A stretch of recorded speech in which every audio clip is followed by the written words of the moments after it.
আমার দেশের কত ধনী আল্লাহ পাওয়ার জন্য মাহে রমজান আসলে মক্কায় দৌড়ায়, মদিনায় যায়, কয় মক্কায় নামাজ পড়বো, মদিনায় নামাজ পড়বো।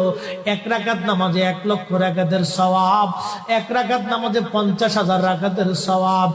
উমরা করে মক্কায় কাটায় সময় মদিনায় কাটায়, মক্কায় কোরআন খতম দিতে চায়, মদিনায় কোরআন খতম দিতে চায়। সওয়াব মাহে রমজানে অগণিত সওয়াবের আশায় ব্যক্তিগুলি আল্লাহর ঘরে হাজিরা দেয়, কিন্তু বাড়ির পাশে গ্রামের কত গরিব মানুষ টাকার অভাবে বাবা ভালো ইফতার করতে পারে না, টাকার অভাবে কত মা ভালো সেহরি করে রোজা রাখতে পারে না।